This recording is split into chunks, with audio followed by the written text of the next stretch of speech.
A Câmara Municipal mudou, ela aumentou a sua representatividade e, por isso, tem a necessidade de também ampliar a sua forma de se comunicar com você, está mais próxima também do cidadão. A partir de hoje, nasce o programa Câmara em Debate.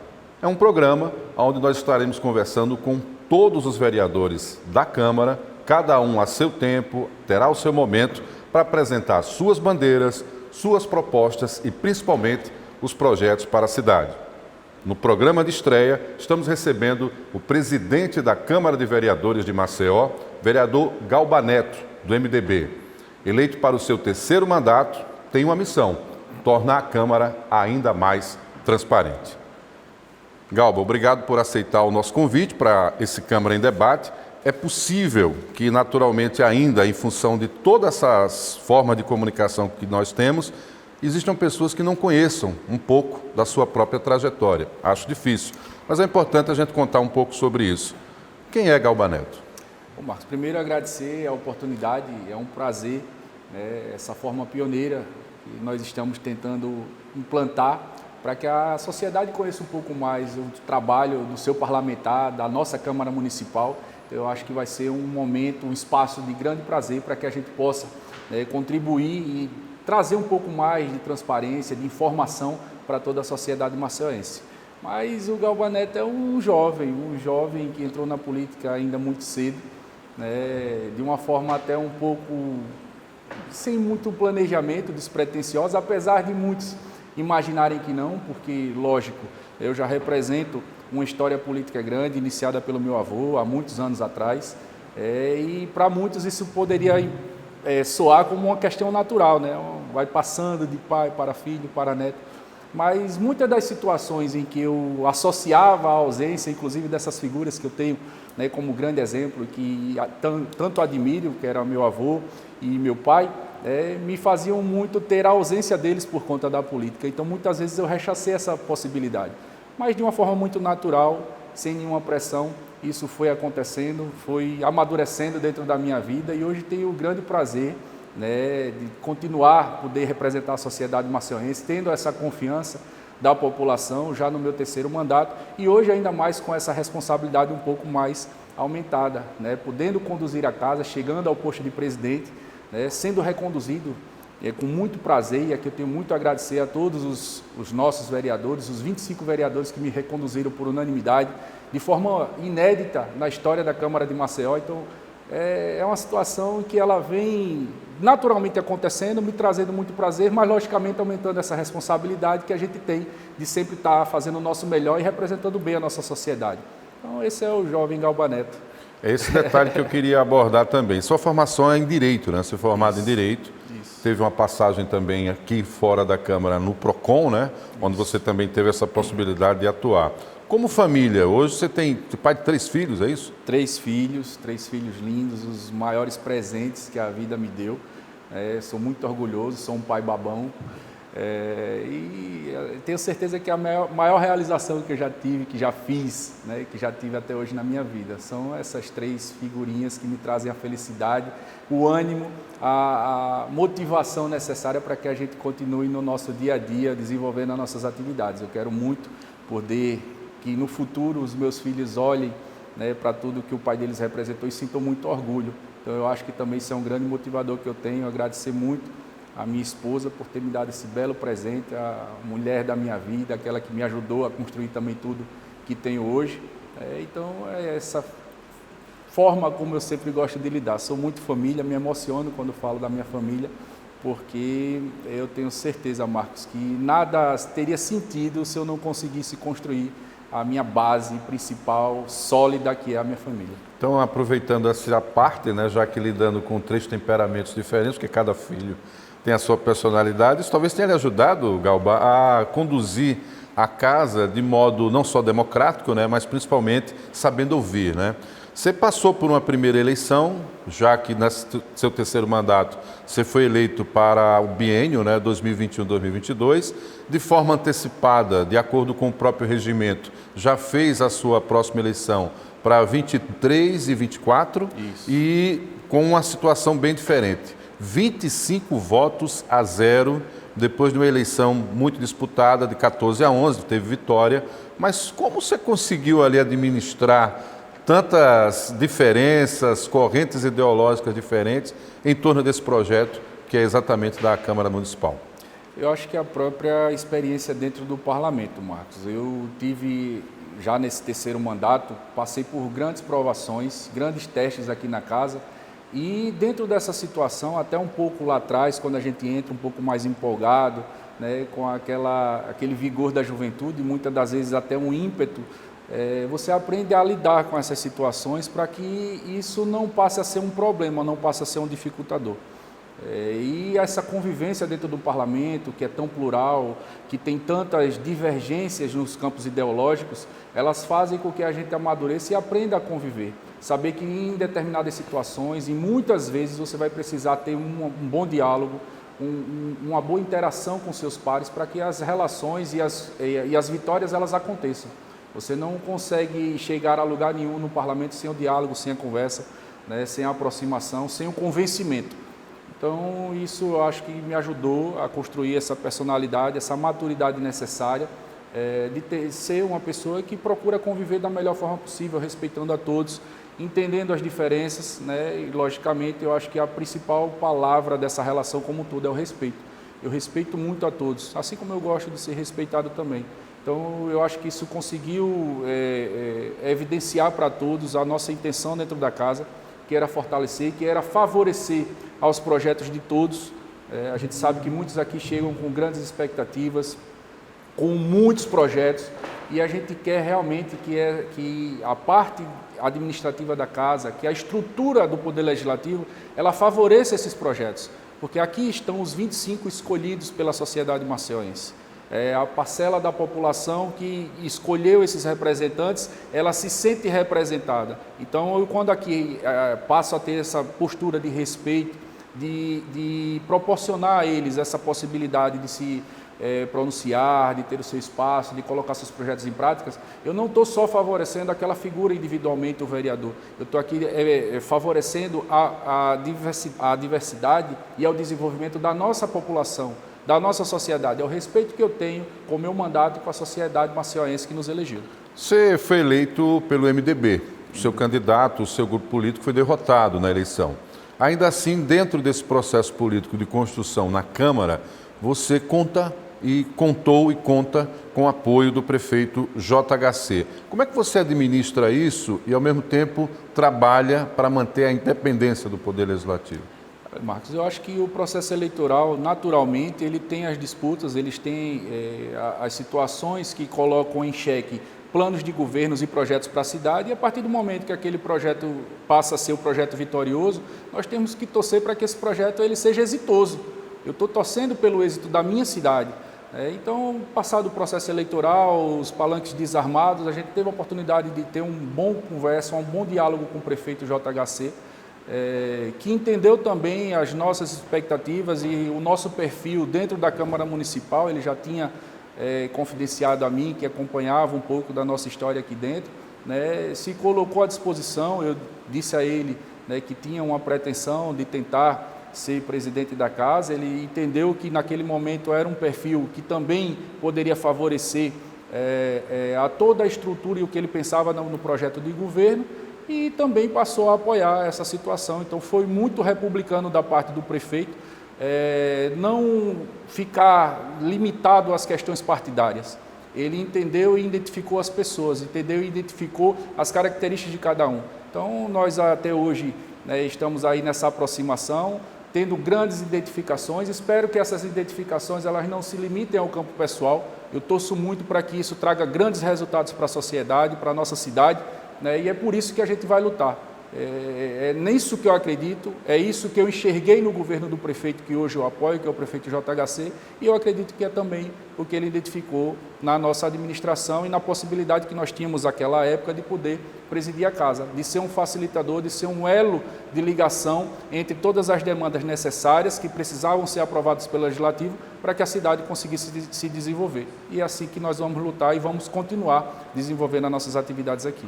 Tem um detalhe que as pessoas não sabem e muitas vezes quando observam muito a atuação do parlamento, compreendem muito a questão política e esquecem que a responsabilidade de assumir a mesa, a presidência, o comando, tem um aspecto de gestão. Você pegou um desafio importante junto com o próprio prefeito, que é a questão de um orçamento que não tinha sido aprovado dentro do prazo regimental, conforme manda a lei, na legislatura passada e atravessou esse ano e ainda assim você teve ali que conduzir a casa em aspectos ligados à economia. Como é que foi esse momento, já que com o aumento do número de vereadores, aumentou também o custeio da Câmara?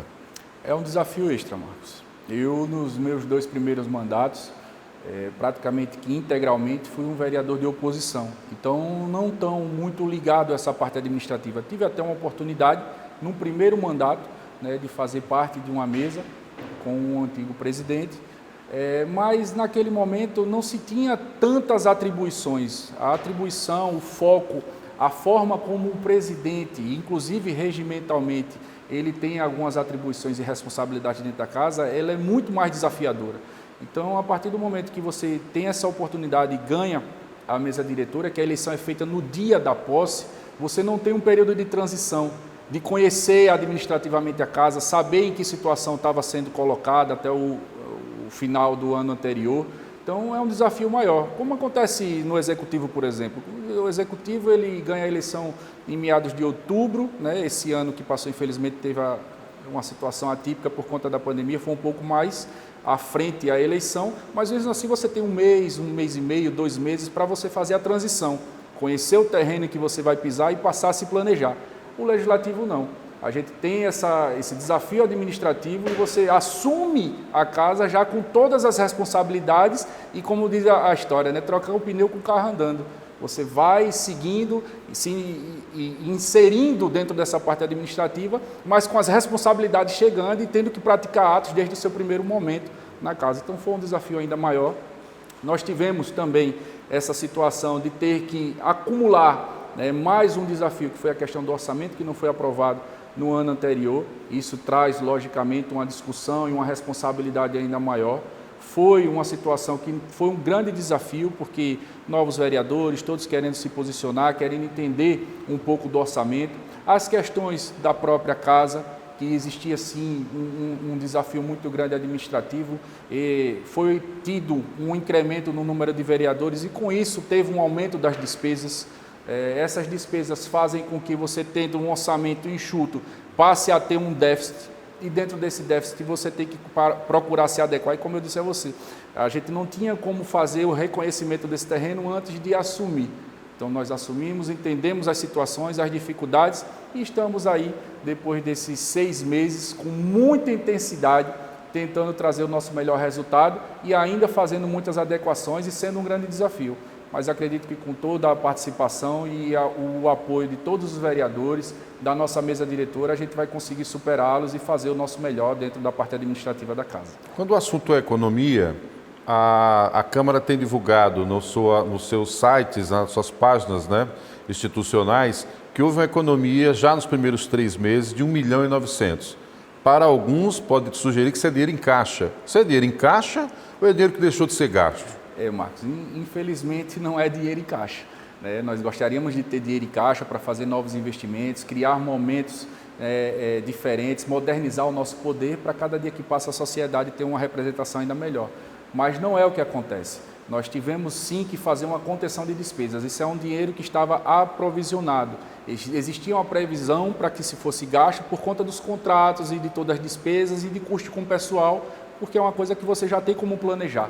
E nós tivemos que, dentro dessa situação, fazer alguns cortes, né, até anular alguns contratos, fazer a repactuação de outros, para que a gente conseguisse chegar ao final do ano sem mais surpresas negativas. Assim como toda a família, né? Quando você passa a ter uma diminuição ou uma despesa maior dentro da sua casa, do seu lar, você tem que adequar. É uma saída a menos que você dá com a família, é uma despesa que você diminui, é um colégio que você passa a botar o menino num colégio um pouco mais barato, numa escola pública, e assim a gente teve que fazer também na casa.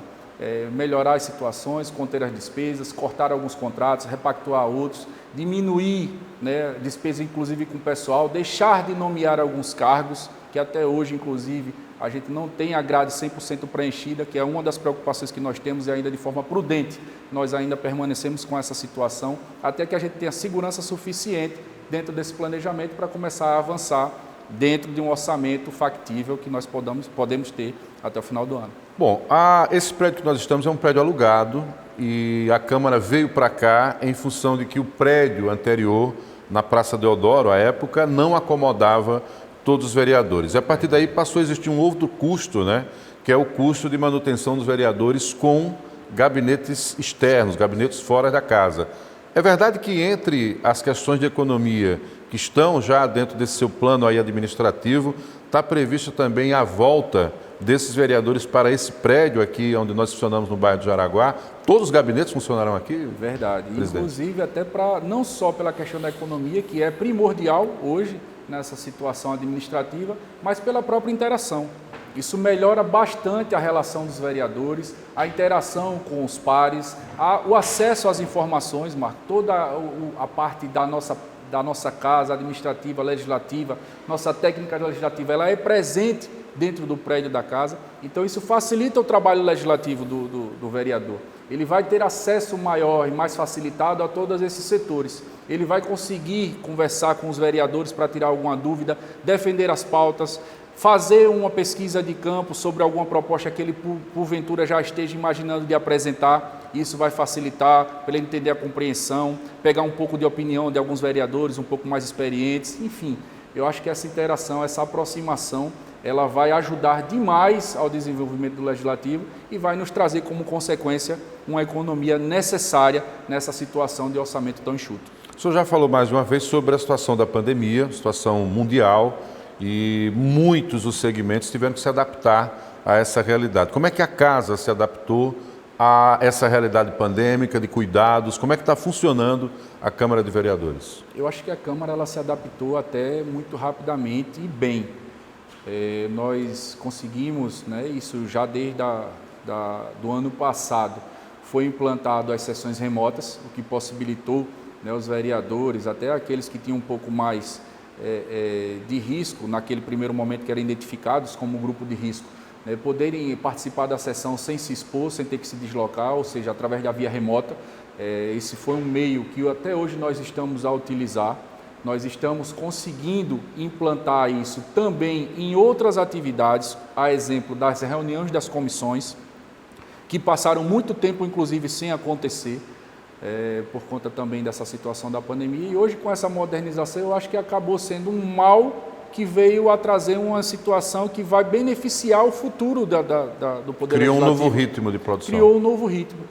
Então, hoje, isso vai possibilitar que nós realizemos, inclusive, as sessões, e eu acho que isso veio para ficar, independente da situação da pandemia, vencida a pandemia, nós iremos continuar favorecendo esses meios eletrônicos, a forma digital de interação, a possibilidade de realização de sessões remotas, porque muitas vezes o vereador precisa ir se deslocar a um bairro, a uma secretaria, e às vezes não consegue chegar ao prédio sede, às vezes até fazer uma visita e até uma situação que ele precisa resolver em Brasília, partidária, enfim.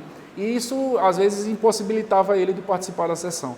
E hoje, com essa situação, né, da tecnologia, da sessão remota, a gente vai poder realizar as sessões especiais que acontecem para as diversas discussões que tem na casa, né, provocadas pelos setores, provocada pela sociedade civil organizada e até para discutir, exemplo da lei de diretrizes orçamentárias, elas vão poder acontecer também de forma remota, aí a gente podendo ampliar essa possibilidade da participação. Muitas pessoas não conseguem acessar o prédio da Câmara, ou por vergonha, ou por falta de um meio de se locomover, e hoje vão poder receber um link para poder participar dessa sessão. Então, essa situação de adversidade e de dificuldade da pandemia veio a trazer uma situação que moderniza o acesso à Câmara e aproxima mais da sociedade como um todo. A gente falou em aumento da produtividade nessa condição, né? Quer dizer, a Câmara não parou por conta da pandemia, criou formas, né, de lidar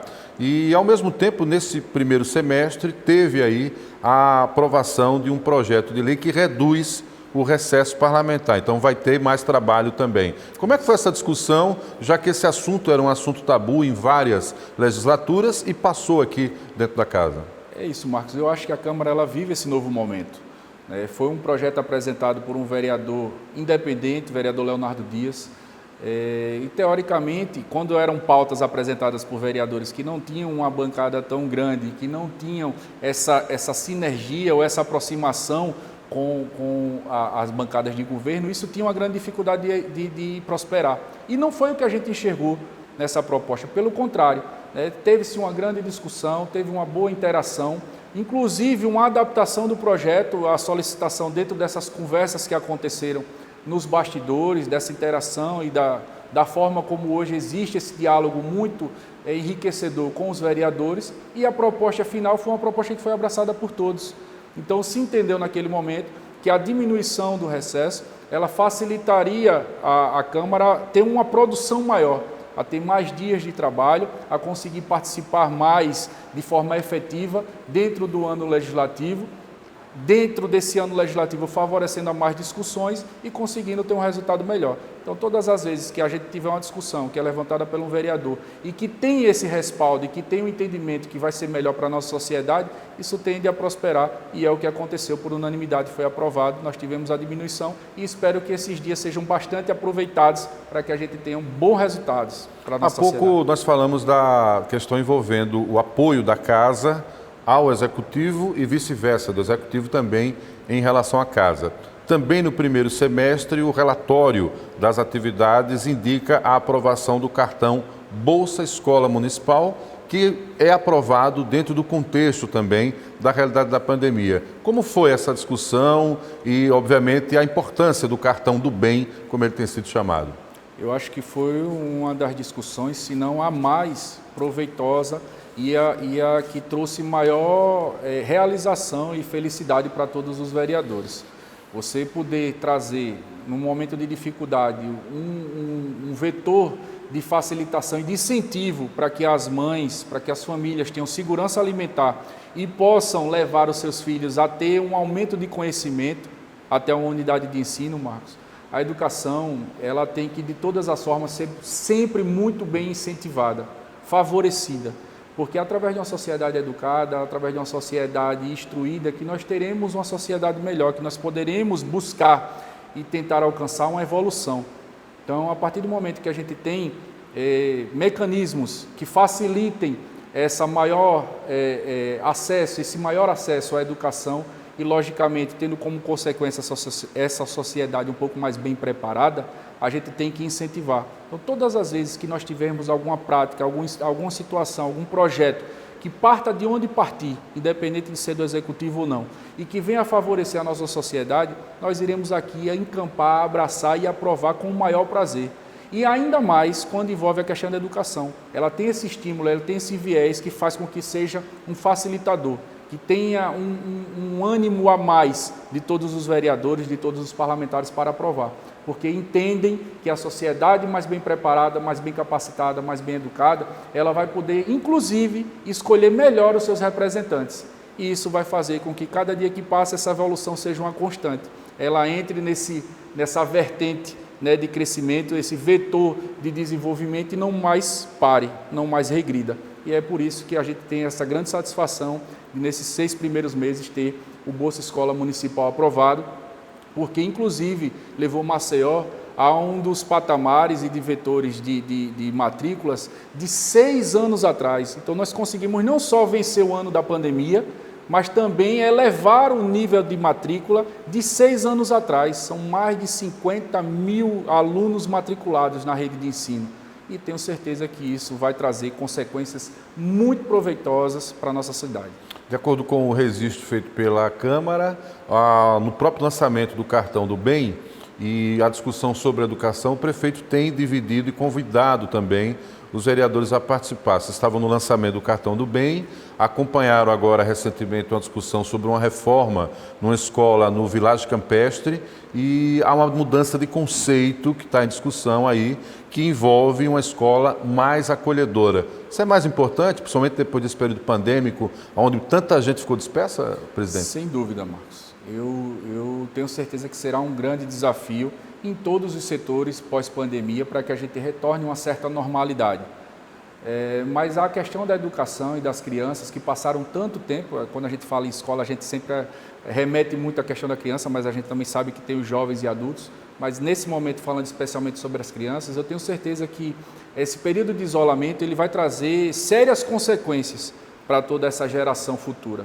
E se a gente conseguir, dentro desses ambientes escolares, favorecer não só a questão do ensino didático, né, das matérias já conhecidas de grade curricular, mas também favorecer a interação, o desenvolvimento da grade extracurricular, o contraturno do aluno para que ele possa ter e de repente descobrir um novo talento, seja na música, seja no esporte, enfim.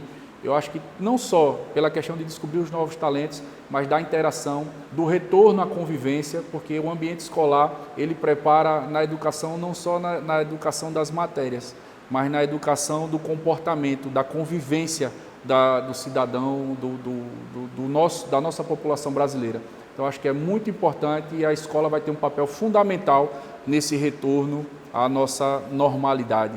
É importante se falar disso, a gente tem a oportunidade também de falar com o presidente da Câmara, vereador Galba Neto, está com desafios aí também administrativos, mas nesses últimos 2 mandatos e agora iniciando o seu 3º mandato, também teve o olhar para essa questão envolvendo a educação. O prefeito falou de passe livre, já no início do seu mandato. E passe livre, né, que é o acesso livre dos estudantes ao transporte, foi tema também da discussão já em seu 1º mandato. Queria que o senhor resgatasse esse momento ali que esse debate aconteceu. É verdade, Marcos. Eu quando fui eleito no meu 1º mandato, eu tinha 27 anos.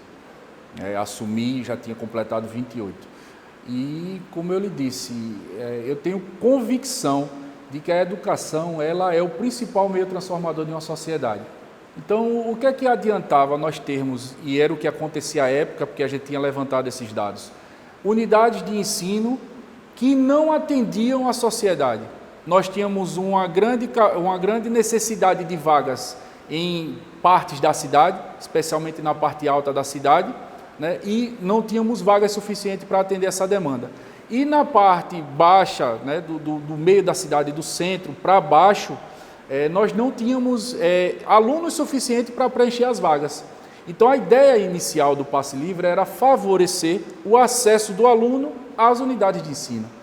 Você traria a ele a possibilidade de conseguir acessar essas unidades de ensino, as vagas que eram ofertadas, porque muitas das vezes as famílias não tinham como comprometer mais recursos da sua renda mensal para favorecer a essa passagem, a esse passe do estudante, mesmo que fosse meia passagem, porque isso de uma forma muito direta e clara, atrapalhava demais o orçamento das famílias. Então, a ideia que nós tínhamos era que a única parcela da sociedade que não tinha nenhum tipo de estímulo, não tinha nenhum tipo de benefício para poder se manter mensalmente eram os estudantes. Você pega algumas categorias que têm alguns benefícios e tem passe livre.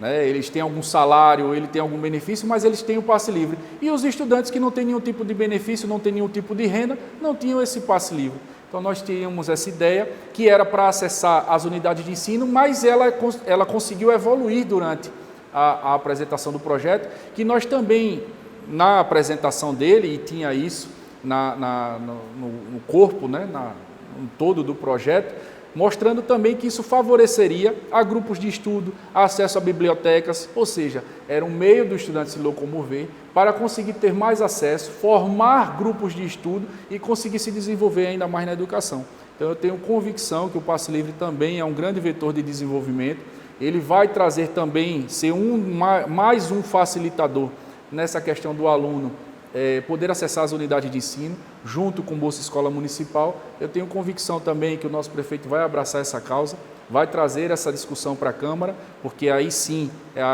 o projeto não vai ser questionado sobre nenhum tipo de vício, sobre a questão da iniciativa da proposta, e nós teremos a aprovação unânime da Casa, porque todos os vereadores, como eu já lhe disse, têm a convicção da importância da educação para o desenvolvimento da sociedade, e nós iremos também ajudar e contribuir dessa forma. Pois é, o passe livre é uma bandeira histórica do movimento estudantil e naturalmente isso já foi discutido, já vinha sido discutido há 8, 10 anos lá na Casa, e agora tem a possibilidade de voltar com o projeto do próprio Executivo ou ainda a proposição de um outro vereador também da casa, já tem o apoio também aí da presidência.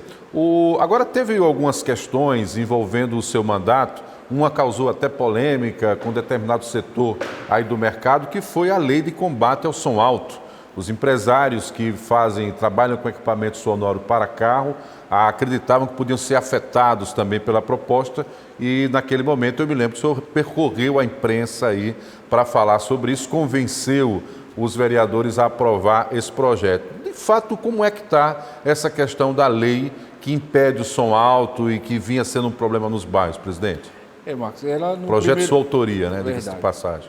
Nesse primeiro momento ela sofreu essa resistência porque imaginava-se, né, e infelizmente hoje uma parcela da sociedade ela não tem o cuidado de dar uma analisada na proposta como um todo e fica pura e simplesmente, às vezes até pelo que é divulgado, não vai nem pelo título do projeto, mas a ideia inicial nunca foi proibir que alguém tivesse esse tipo de equipamento e muito menos dificultar o acesso a ele, mas era assim, ter o respeito ao sossego, respeito às individualidades de cada um.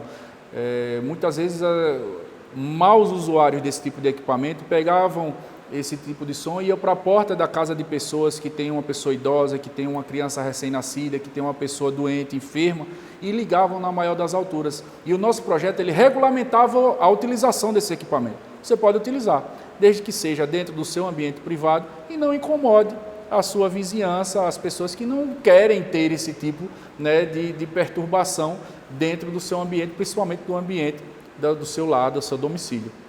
E para nossa surpresa, na discussão do projeto, a gente acabou identificando que à época, eu não tenho mais esse dado porque não continuei acompanhando, era um dos maiores índices de acionamento pelos CIODs, né?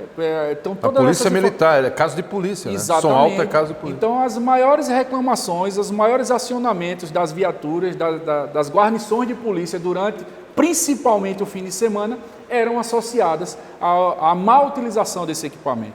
Então, nós avançamos com essa discussão, conseguimos o convencimento, né, dos vereadores à época, de forma unânime, isso foi aprovado. Nós conseguimos, essa lei hoje é uma lei que está em vigor. Nós, inclusive, temos dentro da casa uma comissão, que também foi uma proposta de minha autoria, que é a Comissão de Fiscalização e Aplicabilidade das Leis, que é justamente a comissão que ela funciona para ir aos órgãos, cobrar a efetividade de todas as legislações que são aprovadas pela Câmara Municipal. É porque o Brasil tem essa questão de lei que pega e lei que não pega, né? E dentro dessa linha de pensamento que nós criamos a Comissão de Fiscalização e Aplicabilidade das Leis, que vai aos órgãos cobrar a efetividade da fiscalização das leis que são aprovadas, porque quando a gente aprova uma lei, a gente sabe e tem a intenção de que ela realmente surta o seu efeito, e o seu efeito justamente é beneficiar a sociedade. Então, nada mais justo que a gente cobre que esses resultados sejam alcançados para que a sociedade seja atendida.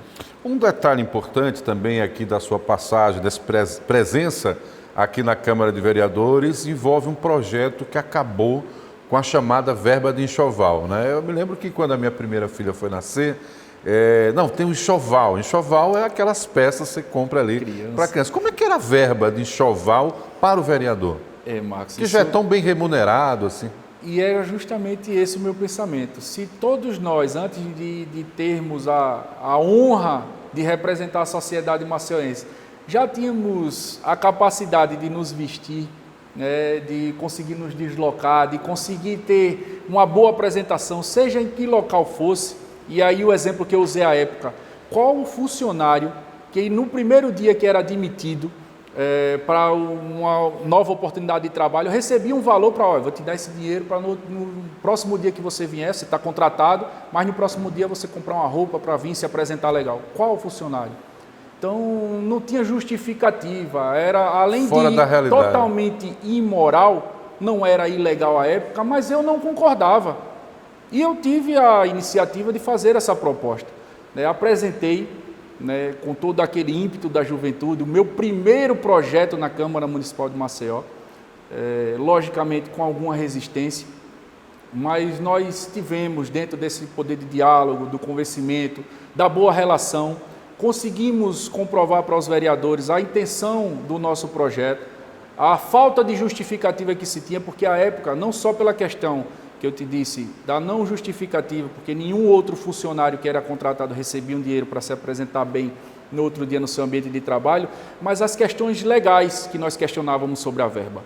À época, a verba era paga, não tinha nenhum tipo de prestação de contas que era feita e não tinha nenhum tipo de desconto sobre o valor que era pago. Então, ela não se adequava em nada. Se ela não tem nenhum tipo de desconto, ela não se adequa como salário. Se ela não tem que fazer prestação de contas, ela não é uma verba indenizatória. Então, ela ficava num limbo de insegurança jurídica que não se justificava. O dinheiro público não pode ficar dessa forma, Marcos. Então, nós conseguimos, com todos esses argumentos, mostrando à sociedade, e principalmente a quem tinha o poder, né, de aprovar essa matéria, que eram os vereadores, tendo essa possibilidade de apresentar para eles de forma muito bem embasada, né, e conseguimos o convencimento de todos, e hoje isso não é mais uma realidade na Câmara de Maceió. Eu acredito que isso passa para a sociedade essa sensação de responsabilidade com a coisa pública, com o erário. E eu acho que esse é um dos grandes objetivos que eu tenho na minha vida política, né? Fazer com que a gente realmente sinta que o poder público, que os políticos, eles estão tentando, pelo menos, nos representar da melhor forma possível. E eu acredito que iniciativas como essa, ações como essa, elas vão realmente de encontro a essas questões. Não adianta a gente ficar só na parte do discurso, né? Muitas vezes tem pessoas que são muito polidas, falam muito bem, se expressam muito bem, mas não trazem um resultado efetivo.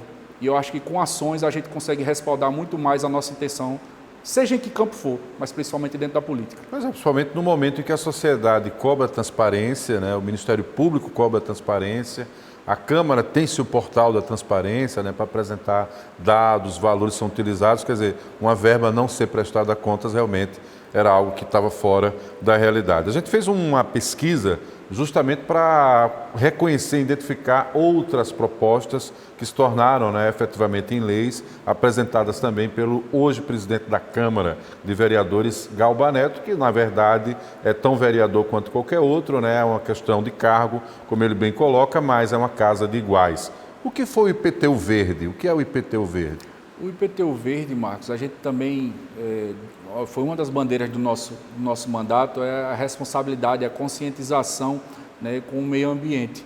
Então, a época que nós lançamos essa proposta, ela serviria como um incentivo para todos aqueles cidadãos ou pessoas jurídicas que tivessem a iniciativa de colocar dentro das suas casas ou empresas, né, a geração de energia através das células fotovoltaicas, a energia solar, elas tivessem um incentivo para isso.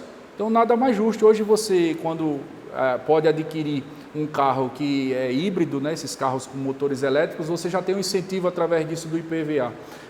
E a gente estava tentando isso através do IPTU.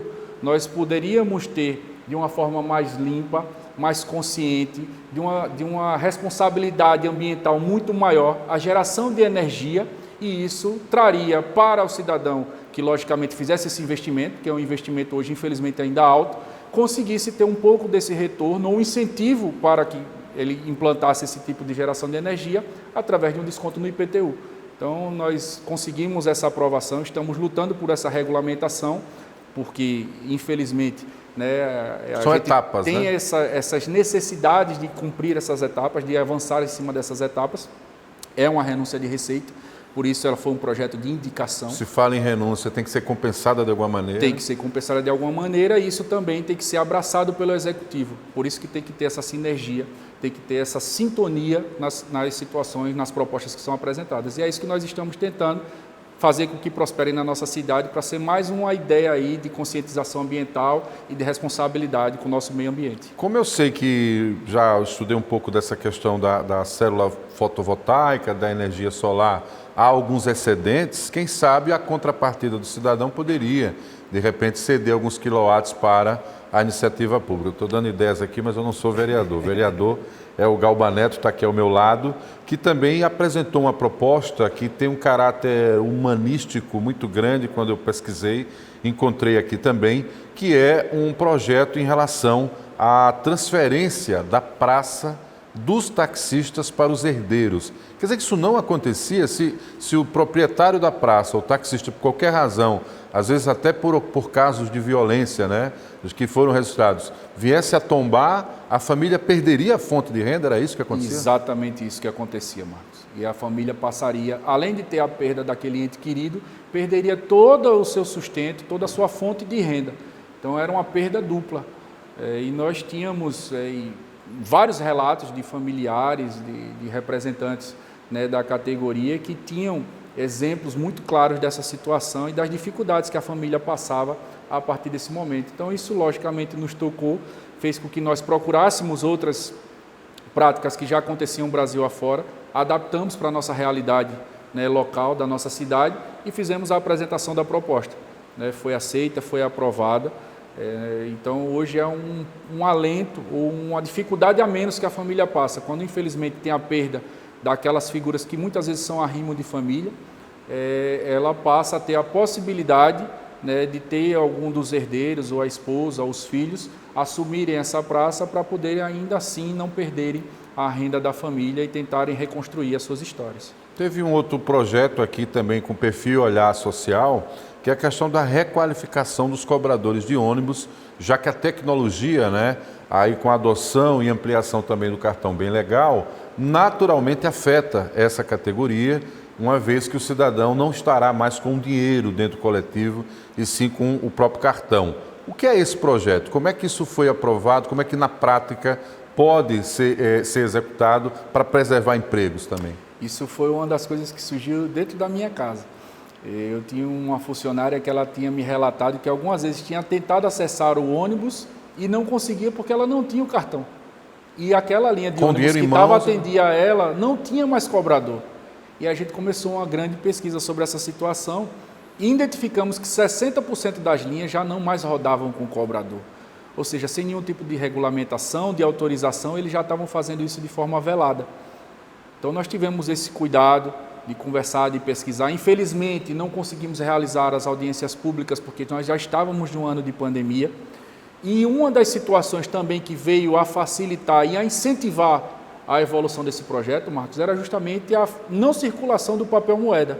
Porque dentro das nossas pesquisas também nós identificamos que um dos 5 maiores vetores de transmissão do coronavírus, à época das pesquisas que a gente teve acesso, era o papel moeda, era o dinheiro. Então foi mais um incentivo também a essa situação. Nós conversamos, fizemos alguns encontros, né, com todas as cautelas necessárias para o momento e identificamos e chegamos a essa proposta, né, de fazer a possibilidade da regulamentação da acumulação da função para que o motorista pudesse fazer essa situação e dentro dessa questão social, né, que nós tínhamos a preocupação para que não incentivássemos aí uma demissão em massa, nós fizemos na proposta de lei, no projeto de lei, a possibilidade de que aquele funcionário que por um acaso ocupava aquela função de cobrador, ele fosse requalificado e reaproveitado dentro da empresa. Então, durante determinado período, a empresa não pode demiti-lo, sem dar a ele a capacidade de se requalificar e também não só a capacidade, mas os meios para que ele possa se requalificar e reaproveitá-lo, tentar reaproveitá-lo dentro da empresa. Então, nós tivemos também essa situação do projeto em si, de fazer a regulamentação e tentar, né, não mais que acontecesse de forma velada, e incentivar a demissão em massa como estava acontecendo, que até então a gente já tinha mais de 400 demissões, eram os relatos que tinham chegado a gente, e dentro de toda essa elaboração, né, de uma forma resumida, estou passando, que a gente conseguiu fazer o aprimoramento do projeto, conseguir fazer a regulamentação da atividade e, dentro dessa situação, trazer uma segurança para esses cobradores. Inclusive, eu tive a satisfação de participar da formação da segunda turma, né, de novos trabalhadores do setor, que foi feita no SEST Senat, já com a capacitação desses funcionários que deixaram de ser cobradores e passaram a assumir funções administrativas. Alguns deles foram capacitados para serem motoristas, enfim, foram só naquela oportunidade mais de 100 pessoas. Então, foram mais de 100 demissões que já foram evitadas. Então, são essas propostas que a gente tenta aqui, de uma forma muito democrática, levantar essas discussões, trazer todas essas informações para que a gente chegue no melhor resultado, seja para uma categoria isoladamente ou seja para a sociedade como um todo. Eu me lembro que esse debate, inclusive, chegou a ser mal compreendido, né, por alguns no início. Há um impacto, né, de toda mudança, ela sempre provoca algum tipo de alteração. E o senhor recebeu críticas, inclusive até mesmo do sindicato dos rodoviários. Verdade. E posteriormente isso já foi sanado, eles passaram a compreender essa realidade. Como é que está essa relação hoje com a Dentro categoria? da própria categoria existe também algumas situações que envolvem muito a política, né? E às vezes uma informação mal compreendida, ela faz com que você gere uma discussão desnecessária. A situação que foi levantada era justamente que nós iríamos favorecer as demissões. E a partir do momento que a gente teve a oportunidade de fazer um encontro com o representante da categoria e mais alguns membros da diretoria, levamos a ele a real informação, a íntegra do projeto, com cópias para que ele pudesse distribuir para todos os associados, a todos os rodoviários, a situação foi muito mais bem compreendida e passou a ser elogiada. Nós tivemos a satisfação de receber um relato, né, do próprio presidente da categoria, dizendo que era justamente aquilo que ele sempre imaginava. Nos últimos 3 anos ele mais lutava que se tivesse esse aprimoramento, porque ele sabia que infelizmente era uma profissão que estava, né, ali prestes a ser extinta.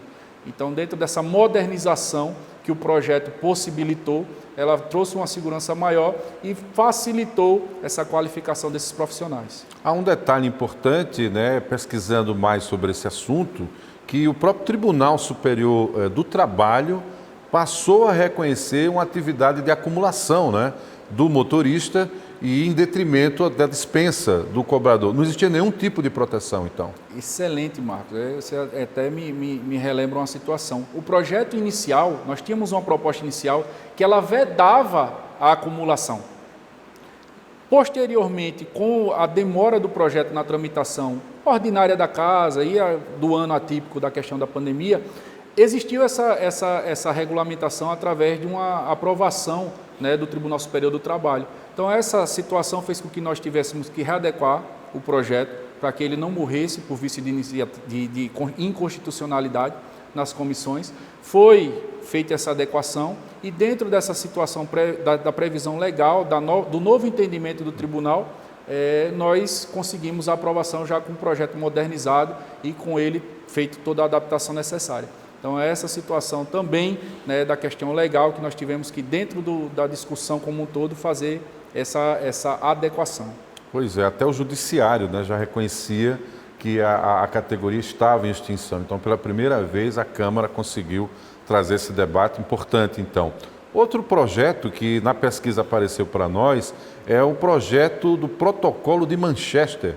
Eu achava que isso era coisa só da rede privada para o atendimento. Aí a gente sabe que tem esse protocolo em alguns hospitais da rede privada. Como é que isso se aplica para a realidade do atendimento público municipal? Como é que o senhor chegou a essa conclusão aí, presidente? Justamente vendo essa situação, num desses momentos que a gente acaba passando no decorrer da nossa vida, uma grande dificuldade, né, que eu enfrentei com um familiar de receber essa qualificação quando chegava para ser atendido, mas ele não tinha nenhum tipo de controle sobre isso, porque muitas vezes você não tinha na pulseira marcada a hora que você entrava na unidade e ficava muito a cargo do próprio paciente conseguir comprovar o momento em que ele acessou. Então, ele tinha, dentro desse protocolo que já era adotado por algumas entidades privadas, mas ele não tinha como comprovar o horário que ele entrou. Então, se ele é para ser atendido entre 1 e 2 horas, mas qual foi a hora que ele acessou? Como ele comprovaria isso? Então, nós tínhamos essa ideia de conseguir fazer essa situação e aproveitamos e ampliamos isso também para a rede pública. Então, é mais uma das situações que nós iremos cobrar da nossa Comissão de Fiscalização e Aplicabilidade das Leis, para que ele possa ser também aprimorado e implementado nas unidades públicas de atendimento às pessoas, né? Então, dentro de toda a rede pública de atendimento, a gente está cobrando que também seja implementado esse protocolo, que é a identificação do nível de necessidade daquele paciente que chega à unidade para ser atendido, do nível de complexidade do quadro que ele apresenta, para que ele possa ser qualificado e atendido dentro desse prazo, inclusive com a marcação do horário a que ele entrou à unidade para que ele possa controlar de uma forma mais efetiva. Pois é, eu não sabia que era possível para a realidade pública, de repente, é uma das grandes reclamações, né, para quem trabalha, quem acompanha a programação do rádio de um modo geral, é muito comum essa queixa sobre a demora para a questão do atendimento, muitas vezes até a falta dos profissionais. O senhor fez uma indicação para a Assembleia Legislativa sobre a isenção do IPVA para veículos com mais de 10 anos de fabricação. Por que isso, essa proposta? O que é que baseou, norteou essa indicação? A ideia é justamente, Marcos, favorecer as pessoas que não têm um poder aquisitivo mais alto e não têm condição de trocar o carro. Se você passa mais de 10 anos com o carro, muitas das vezes, não necessariamente, mas muitas das vezes, é porque você não está em condição de trocar esse carro, né? E nós tínhamos acompanhado isso em outras realidades de outro estado, especialmente, né, no estado do Rio Grande do Norte, que já dava essa isenção para os carros, para os veículos acima de 10 anos de idade. E a partir dos 10 anos de idade, ele já tinha a isenção do IPVA. Então, às vezes a pessoa que já está com aquele seu carrinho um pouco mais comprometido, que usa para o trabalho, né, que já está com grande dificuldade, você ainda tem que pagar um IPVA, que é um imposto alto, né, eu acho que é uma coisa desproporcional. Hoje muitos usam o próprio carro para também trabalhar com o motorista de aplicativo, né? Exatamente. Terminou sendo uma coisa que se encaixou para a nova realidade. Então. Exatamente. Então era uma iniciativa, também não tinha força de lei, porque isso é um imposto estadual, mas nós fizemos a indicação, mostrando, como te disse, inclusive a realidade, e aqui me lembro de cabeça especialmente do estado do Rio Grande do Norte, mas existem outros estados. E aqui em Alagoas essa isenção só passava, se eu não me engano, na época da proposta, não sei se houve alguma evolução nessa questão, a partir de 20 anos. Então praticamente ninguém gozava desse benefício. Muitos poucos, às vezes um colecionador, alguma coisa assim. Mas as pessoas, na prática, isso não traria o efeito que eu imagino que é o que o legislador pensou à época, né, de trazer um benefício para as pessoas poderem, né, ter, já num momento de dificuldade, com um carro há mais de 10 anos, continuar utilizando ele para poder se manter. E 20 anos eu acho que fica uma coisa um pouco desproporcional demais. Então fizemos essa indicação, seguindo os exemplos de outros estados também que evoluíram nessa questão, e espero que a Assembleia Legislativa possa abraçar e a gente possa também trazer esse bom resultado para a sociedade.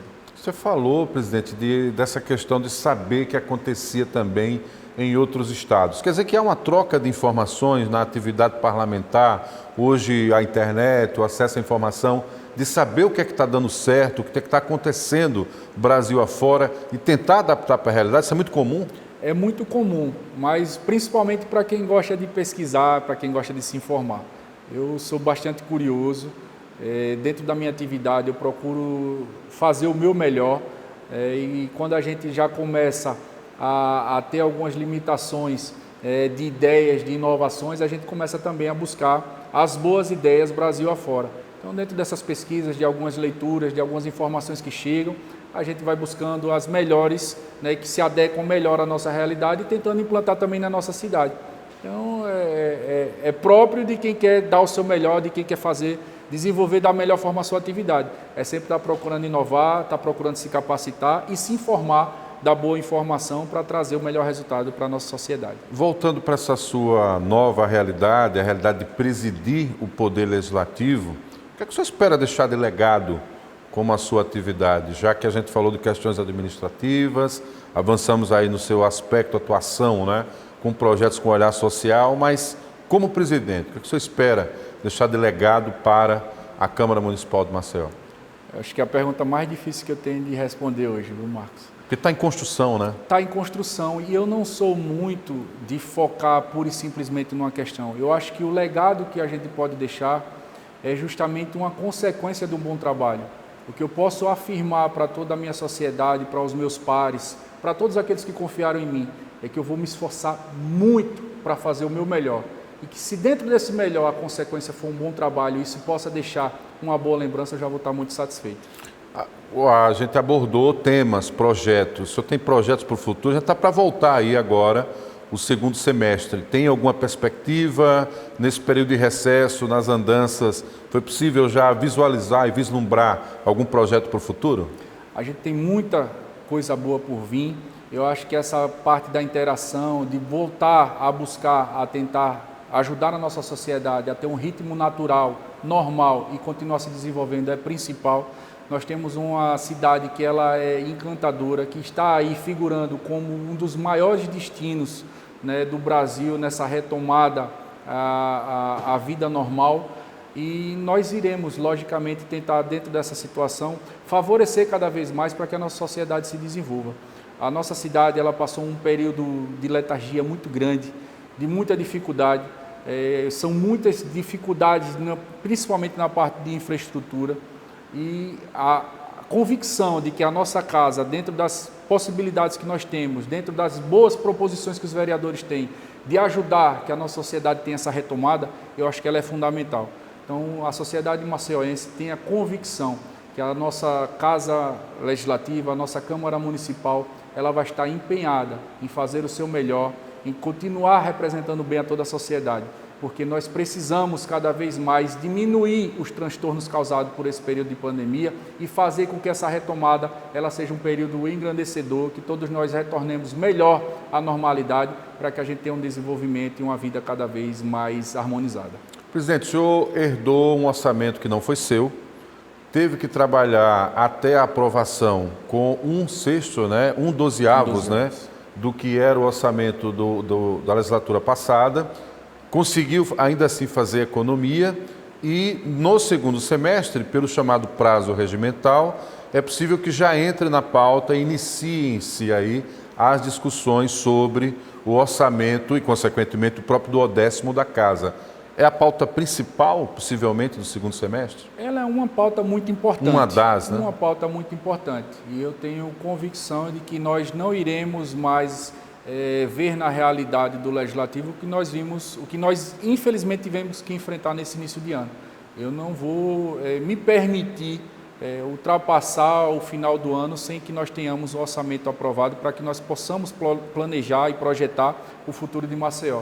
A nossa Câmara ela está muito empenhada, as comissões envolvidas diretamente nessa temática, que é de Constituição e Justiça e de Economia e Finanças, elas estão já muito bem direcionadas sobre essa situação, já receberam a íntegra do projeto, a audiência pública ela já está marcada para acontecer, breve vai ser divulgada para toda a sociedade. Nós iremos proporcionar de forma, eu acho, inédita, né, a discussão de forma virtual. Isso vai possibilitar uma participação e interação muito maior da sociedade e eu acredito que quanto maior a participação e a interação, mais fielmente a gente vai ter dentro da proposta aprovada pela Casa a necessidade da sociedade. Então eu acredito que a maior importância é essa, que a gente tenha refletido no orçamento, nas diretrizes necessárias de investimento da cidade, aquilo que a sociedade espera. E essa participação, essa elaboração vai ser fundamental e nós teremos todo o empenho necessário para que a gente consiga essa aprovação dentro do ano vigente. Só acredita que nesse aspecto, o fato do prefeito e alguns vereadores, né, comparecerem aos convites para ações nos bairros, algumas atividades, vai ajudar a compreender melhor, inclusive, o que vai ser a construção do orçamento? Eu falo isso porque o próprio prefeito está executando um orçamento herdado, né, e adaptado para esse primeiro ano, mas quando ele chama os vereadores para conhecer a realidade de onde o dinheiro está sendo aplicado, naturalmente ajuda a dar uma visão melhor do que virá, presidente?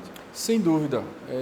Todos nós, Marcos, por necessidade essencial para estarmos desempenhando a função que nós estamos hoje, nós precisamos estar na rua, conversando com as pessoas, tendo um poder de convencimento e muitas das vezes escutando bastante e recebendo críticas e recebendo cobranças sobre as necessidades das regiões, antes mesmo de assumirmos o mandato, porque seria diferente a partir do momento que se assume.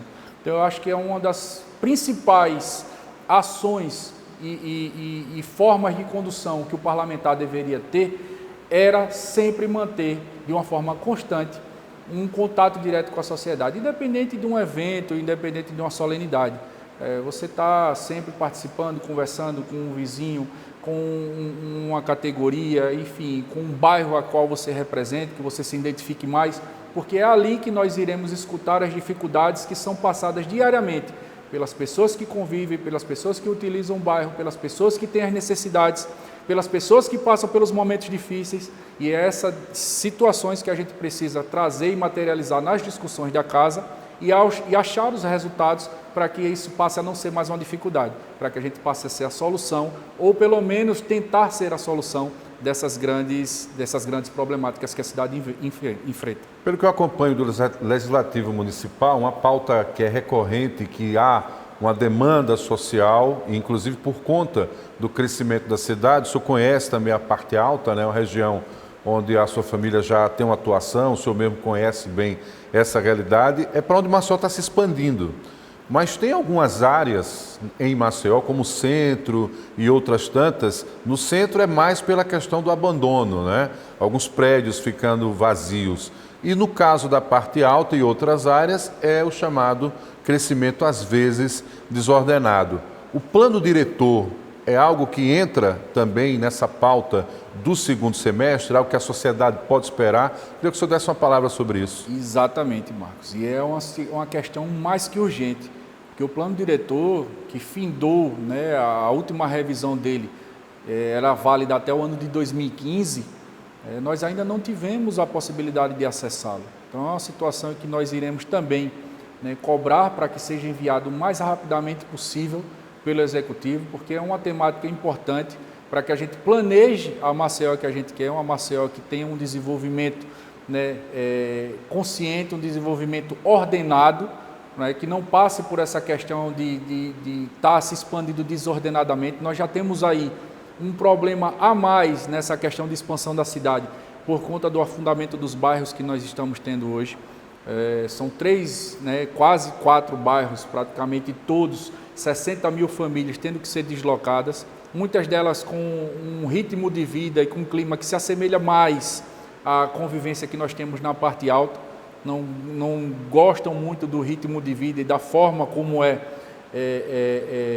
implementada o tipo de moradia na parte mais baixa, e esse crescimento ele precisa desse ordenamento, desse planejamento, né? Precisa se ter infraestrutura necessária através do deslocamento, através dos equipamentos públicos que são necessários para atender essas pessoas, seja ele as praças, os postos de saúde, as escolas, as creches, enfim. Todo esse ordenamento e esse planejamento passa diretamente pela elaboração desse plano diretor. E com a necessidade mais urgente ainda de nós termos hoje uma cidade que tem um deslocamento total de mais de 60 famílias por conta de uma tragédia que se instalou no coração da cidade de Maceió. Transporte, saneamento, habitação, a própria questão da ocupação dos espaços, né, que tem que ter espaços de convivência. Então o plano diretor ele é uma mistura de uma discussão técnica, mas também com caráter social. Sem dúvida, sem dúvida. E é isso que a gente precisa que retorne rapidamente, né, para a Câmara de Maceió, porque é aqui que nós iremos proporcionar os ambientes necessários para a discussão junto à sociedade e atender essas demandas para que a cidade cresça de forma ordenada, de forma planejada e que possa ter o desenvolvimento necessário. Muito bem. Presidente Galba Neto, estreando aqui o nosso Câmara em Debate, caso eu tenha deixado de explorar algum assunto, pode ser, é possível, né? Muito possível que isso ocorra, fique à vontade aí para fazer uma consideração final de algum tema ou, obviamente, se comunicar também com os nossos telespectadores. Marcos, você sempre conduz muito bem, eu só quero mais uma vez agradecer a toda a sociedade que nos acompanha, a oportunidade de sempre estar podendo me posicionar, me colocar algum dos planos e mostrar um pouco, né, do nosso perfil, da nossa característica, é muito importante para toda aquela figura pública, né, que se dispõe a representar a sociedade. Eu espero e vou, como disse já algumas vezes, mas eu gosto sempre de reiterar, vou me esforçar muito para fazer o meu melhor, é uma grande oportunidade que eu estou tendo, e dentro dessa oportunidade na Câmara Municipal, eu espero que a gente consiga cada vez mais fortalecer essa representatividade da nossa sociedade e que a gente consiga cada vez mais se sentir bem representado. Eu espero que a sociedade cada vez mais se sinta mais inserida, mais próxima, né, possa cobrar do seu representante, possa realmente se sentir bem representada para que a gente passe a ter uma sociedade melhor cada dia que passa. Contem com a Câmara Municipal, nós estamos de portas abertas para poder fazer com que o poder da sociedade ele reflita em ações positivas para todos nós. O Câmara em Debate vai conversar com todos os vereadores da Câmara Municipal de Maceió.